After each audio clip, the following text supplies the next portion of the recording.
नमस्कार दोस्तों, stock market studies में फिर से एक बार आपको बहुत-बहुत स्वागत है। तो आज यहाँ पे मैं डिस्कशन करने वाला हूँ, एक नहीं 3-3 कंपनीज़ के बारे में और वो तीनों ही ऑटो सेक्टर से बिलॉन्ग करते हैं। देखिए ऑटो इंडस्ट्रीज़ में अलग-अलग कैटेगरीज़ होते हैं, जैसे आप देखेंगे 2 एंड 3 व्हीलर्स एक कैटेगरीज़ होते हैं, साथ ही साथ पैसेंजर व्हीकल्स एक कैटेगरीज़ है, साथ ही साथ देखेंगे हैवी व्हीकल्स ये भी एक कैटेगरीज़ है। तो आज मैं डिस्कस करूँगा 2 एंड 3 व्हीलर से जुड़े हुए इंडिया के 3 पॉपुलर कंपनीज़ के बारे में। तो एक्चुअली देखा जाए तो 4 कंपनी के बारे में भी बात करने वाला था, मगर एक कंपनी को मैं अलग से डिटेल्स में आपको डिस्कस करूँगा। तो इस तीनों कंपनी में कौन-सा है, चलो उसी के बारे में डिस्कस करूँगा और डिस्कस क्यों करूँगा? क्योंकि तीनों कंपनी ने जो एंड ऑफ द मंथ दिसंबर का जो रिजल्ट पब्लिश किया, जो उसका सेल्स का रिजल्ट पब्लिश किया, वो किस तरीके से हुआ और उस हिसाब से कौन-सा कंपनी का ग्रोथ होने वाला है फ्यूचर में, उसी के बारे में डिस्कशन करूँगा।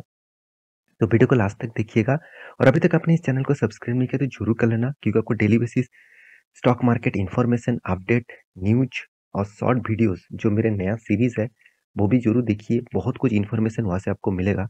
तो चलो मिलते हैं इस जॉब के डिटेल्स में। तो सबसे पहले ध्यान से देखिएगा, इंडिया में कितने सारे कंपनीज़ हैं। जैसे टू व्हीलर्स का देखा जाए तो बजाज ऑटो है, जो उसी का ही केटीएम्स ब्रांड आपको देखने को मिलेगा। टीवीएस है, हीरो मोटोको है, साथ ही साथ होंडा है, सुजुकी है, रॉयल एनफील्ड है, साथ ही साथ कावासाकी है। तो ये सारे कंपनीज़ इंडियन कंपनी है। मतलब इंडियन कंपनी नहीं है, इंडिया में आकर ज़्यादा से ज़्यादा कंपनीज़ बिज़नेस कर रहे हैं। जैसे आप देखेंगे सुजुकी, ये भी बाहर की कंट्रीज़ का है। होंडा, ये भी है। कावासाकी, ये भी बाहर की कंपनी है। तो कुछ कंपनीज़ उम, तो किसी भी जगह पे हो, इंडिया में आकर बिज़नेस कर रहा है। तो इस सारे कंपनीज़ के ऊपर मैं आज 3 कंपनीज़ के बारे में बात करूँगा। वो है बजाज ऑटो, साथ ही साथ टीवीएस मोटर एंड हीरो मोटोको। तो इस तीनों कंपनी का दिसंबर खत्म होने के बाद जो दिसंबर का जो सेल्स का रिपोर्ट है, वो सामने आ चुके हैं। तो किस तरीके से रिपोर्ट आया? चलो एक-एक करके देख लेता हूँ। तो सबसे पहले जिसके बारे में बात करूँगा वो है हीरो मोटोको। आप सभी जानते हैं पहले था हीरो एंड होंडा एक साथ काम कर रहा था। एक साथ जॉइंट वेंचर के साथ कोलैबोरेट किए थे और एक साथ काम कर रहे थे। उसके बाद होंडा अलग हो गया और हीरो अलग हो गया।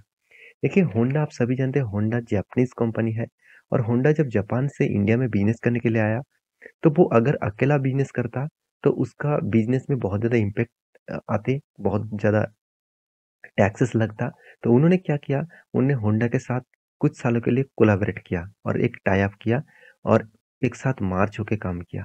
तो जब उसका वो टाइम पीरियड खत्म हो गया, तो होंडा अलग हो गया और हीरो अलग हो गया। तो पहले और हीरो होंडा का ऑब्वियसली बाइक था। तो क्या आपके पास हीरो होंडा का बाइक्स है? मतलब हीरो और होंडा एक साथ जब वेंचर था, तब का बाइक्स है? मेरे पास है। अभी भी मैं उसको चलाता हूँ क्योंकि मेरे पास हीरो होंडा का स्प्लेंडर है। तो आपके पास है तो ज़रूर कमेंट करना।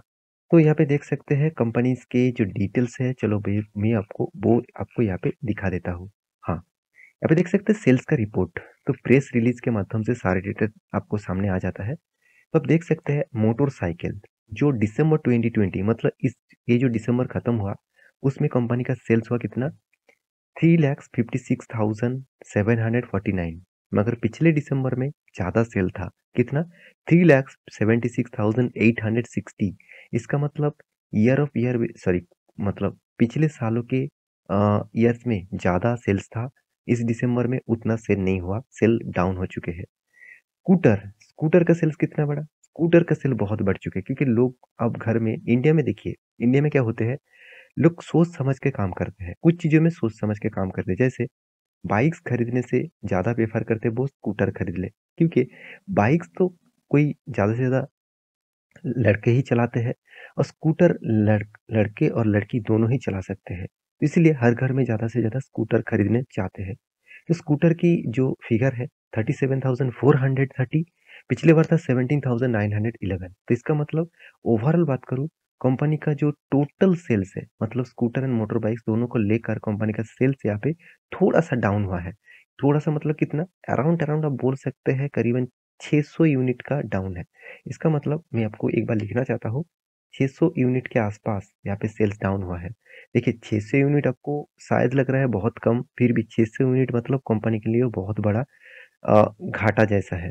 क्योंकि 1 साल में कंपनी का सेल्स बढ़ना चाहिए था, मगर यहाँ पे घट चुके हैं। डोमेस्टिकली सेल्स भी देखा जाए तो कंपनी का सेल्स बढ़ चुके हैं, मगर एक्सपोर्ट के मामले में कंपनी का सेल्स घट चुके हैं, क्योंकि ग्लोबली जब इम्पैक्ट आते हैं तब उसका सेल्स हमेशा डाउन होता है। तो ये ईयर ऑफ ईयर का रिपोर्ट है, ईयर ऑफ ईयर के रिपोर्ट के हिसाब से ईयर ऑफ ईयर का टोटल सेल्स बढ़ चुके हैं, मगर यहाँ पे देख सकते हैं एक्सपोर्ट के मामले में सेल्स डाउन हो चुके हैं। तो ये था हीरो मोटोकॉर्प का डिटेल्स। तो अभी देखना है दूसरे कंपनी कौन सा है, टीवीएस मोटर। तो टीवीएस मोटर का सेल्स यहाँ पे किस तरीके से हुआ, पिछली बार तो बहुत शानदार हुआ था। चलो इस बार किस तरीके से हुआ वो भी देख लेते हैं। देखिए टीवीएस मोटर का टोटल सेल्स है, आप देख सकते हैं TVS motor company register sales 2,42,012 unit इस दिसंबर में 2022 में। पिछली बार कितना था, 2,50,993 यूनिट्स। इसका मतलब पिछले दिसंबर में सेल्स ज़्यादा था, इस दिसंबर में सेल्स कम हो चुके हैं।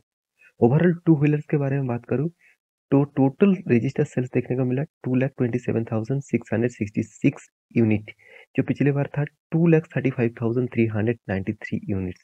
तो डोमेस्टिकली जो सेल है उसके जो रजिस्टर देखने को मिला 10% ऑब्वियसली इंक्रीजिंग हुआ है, मगर यहाँ पे जो एक्सपोर्ट के मामले में कंपनी का जो एक्सपोर्ट है वो डिक्लाइन हो चुके हैं। देखिए हर प्रोडक्ट, हर मतलब ऑटो सेक्टर में एक्सपोर्ट के मामले में बहुत ज़्यादा गिरावट देखने को मिला है।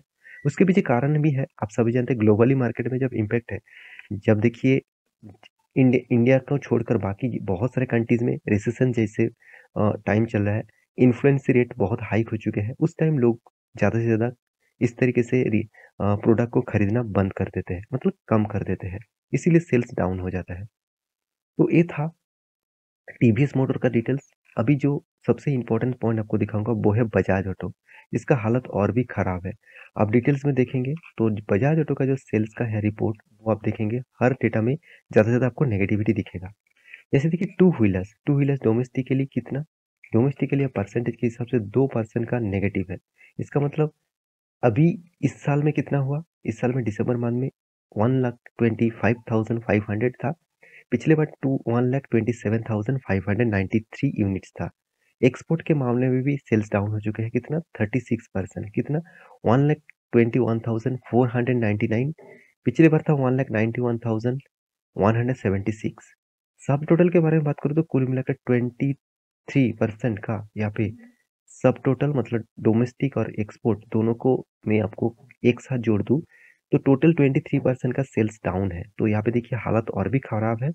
कमर्शियल व्हीकल मतलब कंपनी का जो थ्री व्हीलर्स के टाइप का व्हीकल्स है, उसमें डोमेस्टिकली सेल्स थोड़ा सा बढ़ चुके हैं, मगर एक्सपोर्ट के मामले में अभी भी सेल डाउन है, और वो भी 55% का सेल डाउन। मतलब 55% से भी ज़्यादा सेल डाउन, मतलब सोचिए कितना बड़ा यहाँ पे सेल डाउन हो चुके हैं। इसी के कारण टोटल फिगर आउट में 21% का लॉसेस दिख रहा है। तो two two wheelers plus CV जो गाड़ियां हैं, यहाँ पे भी 22% का लॉसेस दिखा। डोमेस्टिकली ठीक ठाक है, चलो छोटा सा पॉजिटिव है, मगर एक्सपोर्ट के मामले में बहुत ज़्यादा लॉसेस यहाँ पे देखने को मिला। बहुत ज़्यादा लॉसेस मतलब सेल डाउन हो चुके हैं। तो इसका इम्पेक्ट कहाँ पे आएगा, क्वार्टर का जो 3 रिजल्ट है वहाँ पे देखने को मिलेगा। तो एक बहुत बड़ी फिगर आउट आपको यहाँ पे देखने को मिलेगा। तो ये जो रिपोर्ट है, आप कहेंगे सर इस रिपोर्ट को देख के क्या कुछ फ़ायदा है? बिल्कुल, ऐज़ ए आप इन्वेस्टर है तो आपके लिए बहुत फ़ायदा है। ऐज़ ए आप ट्रेडर है उसके लिए भी फ़ायदा है। क्यों? क्योंकि देखिए आप इस तरीके से न्यूज़ देखकर, अगर आपको आप देखना अगर रिज़ल्ट खराब हुआ, सेल्स डाउन हो गया तो स्टॉक में एक गिरावट का माहौल बनता है। तो मैं ज़रूर कहूँगा इस तरीके से चीज़ को देखकर ट्रेडिंग मत करिएगा। ट्रेडिंग साइकोलॉजी के हिसाब से करिएगा और टेक्निकली चार्ट पैटर्न के हिसाब से करिएगा। बायर और सेलर्स क्या चाहते हैं उसको देखकर काम करिए। आप इस तरीके से न्यूज़ में शायद आपको क्रैश हुआ, तो कितना क्रैश होगा? क्या आपको पता है? कौन-सा लेवल तक जाएगा? उसका क कुछ भी गारंटी दे सकते हैं? इसे बिल्कुल भी नहीं। अगर कोई भी रिज़ल्ट अच्छा हुआ, कुछ भी अच्छा डेटा आया, तो उसके बेसिस में कितना भागेगा? क्या आपको पता है? भागेगा तो ज़रूर, मगर मान के चलिए आपने यहाँ पे एंटर ना करके यहाँ पे एंटर किया और उसके बाद ही यहाँ से प्रॉफिट बुकिंग शुरू हो गया। तो मैं ज़रूर कहता हूँ यहाँ तक गया मतलब कोई ना कोई सपोर्ट रेजिस्टेंस है, कोई ना कोई ज़ोन है, तो उस बेसिस में यहाँ पे काम कर रहा है। तो मेरे हिसाब से इस तरीके से सारे पैरामीटर को चेक आउट करिए, उसके बाद निवेश करने के लिए सोचिए। तो यहाँ पे आप देख सकते हैं ये सारे कंपनीज़ के डिटेल्स मैं इसीलिए आपको दिखाता रहता हूँ क्योंकि आपको भी पता चले कौन-सा कंपनी किस तरीके से परफॉर्मेंस कर रहा है। तो मेरी इस वीडियो आपको कैसे लगा ज़रूर कमेंट करना। आपके पास कौन-सा कंपनी का हिस्सेदारी है, ज़रूर मुझे कमेंट करके लिखना। मिलते हैं नेक्स्ट वीडियो में, तब तक के लिए अच्छे से रहिए, अपना ख्याल रखिए।